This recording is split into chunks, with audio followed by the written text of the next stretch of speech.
Hello and welcome to my special budget blog.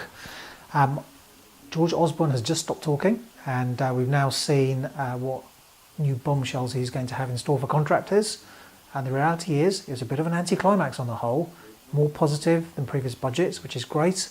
So I'm going to look at the impact on contractors very shortly, but before that let's just have a look at the wider things that affect everybody and then specifically what could affect contractors.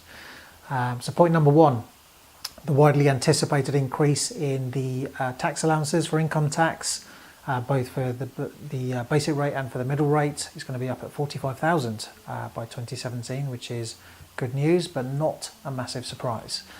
The big highlights will be taxes on sugar for all those of you who like sugary drinks. Then you're going to be hitting the pocket for those, I'm afraid. There's been freezes on fuel duty, always going to be a winner for everybody, and also a freeze on alcohol duty on things like beer and cider, and indeed those of you who like a drop of whiskey. So all very popular policies there, which don't cost the Chancellor a lot, so all very safe. The key thing that's going to grab the headlines is going to be an extension of the Help to Buy ISA, which has now been extended into some kind of pension replacement scheme.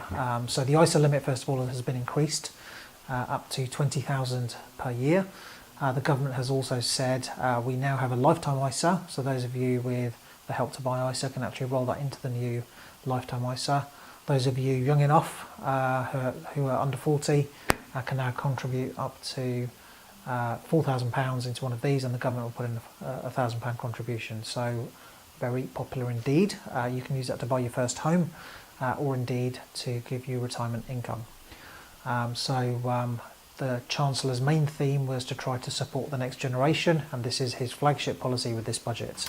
So as far as contractors are concerned, there were some positives, so let's have a look at those first of all. None of them are really earth-shaking in their content, but corporation tax, the lower rate will drop from 20% down to 17% by 2020.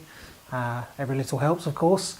There's been a bit of a relief on the oil and gas sector, which obviously will affect some of you who work up there in the North Sea oil fields. There's going to be a halving of the levy that's currently put on oil and gas producers from 20% down to 10%. Hopefully that will mean that certain contracts are a bit safer than they were. Oil prices, by the way, on the FTSE have reacted instantly to that and have gone up given their recent hammering.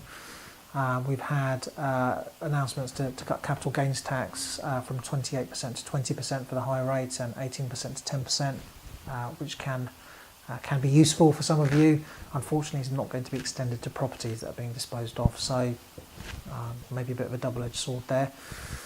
The main positives as I see them, the investments in the infrastructure, particularly in the north of the country. The HS3 link by railway between Manchester and Leeds has been given the green light. There's big investment in the roads in the north, particularly the M62, again between Lancashire and Yorkshire, and indeed bolstering of flood defences all over the country, particularly in the north. These will all lead to more work for those of you who work in the engineering field, who are contractors, and indeed in the supply chain that sort of project would support. So these are the positives.